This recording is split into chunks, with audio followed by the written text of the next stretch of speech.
अमेरिकेचे राष्ट्राध्यक्ष Donald Trump यांनी भारताविषयी उन्मत्त अशी बडबड केलेली आहे। ट्रम्प यांनी त्यांच्या ट्रुथ या सोशल मीडियाच्या प्लॅटफॉर्मवर एक अत्यंत वादग्रस्त अशा पोस्टला रिपोस्ट केलेलं आहे आणि या पोस्टमध्ये भारतासह काही देशांचा उल्लेख आहे। पृथ्वीवरचा नरक असं यामध्ये म्हणण्यात आलंय।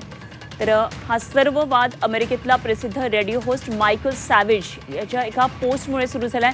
सॅवेज यांनी अमेरिकेतल्या बर्थराईट सिटिझनशिप कायद्यावर टीका करताना एक व्हिडिओ शेअर केला होता आणि यामध्ये रेडिओ होस्ट मायकल सॅवेजनं परदेशी नागरिक जन्मसिद्ध नागरिकत्व मिळवण्यासाठी 9व्या महिन्यामध्ये अमेरिकेमध्ये येतात असं वक्तव्य केलं आणि हाच व्हिडिओ रिपोस्ट करत ट्रम्प यांनी एक पोस्ट लिहिली आहे आणि यामध्ये म्हटलंय की स्थलांतरित भारत चीनसारख्या नरकसदृश्य देशातून अमेरिकेमध्ये येतात आणि इथं मुलं जन्माला घालतात, जी अमेरिकेचे नागरिक होतात आणि त्यानंतर संपूर्ण कुटुंबाला भारत किंवा चीनमधून बोलावून घेतात। ट्रम्प यांनीही ही आपल्या अधिकृत हँडलवर शेअर केली आहे पोस्ट। तर या अपमानजनक विधानाची पोस्ट रिपोस्ट केल्यानं त्यांनी त्याचं समर्थन केलं असल्याचा अर्थ काढला जातोय। यावर भारतातून संताप व्यक्त होतोय।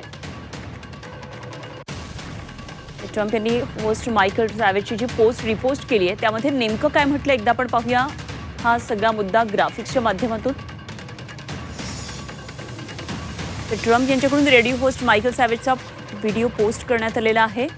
ही पोस्ट रिशेअर करण्यात आली आहे आणि भारत चीन नरक यातना देणारी ठिकाणे असा ट्रम्प यांच्याकडून उल्लेख आहे।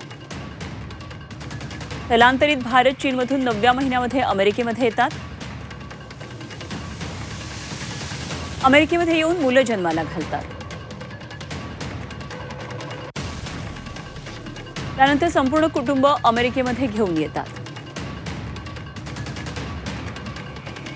स्थलांतरितांचा प्रभाव वाढल्यानं इथे इंग्रजी भाषा सुद्धा बोलली जात नाही।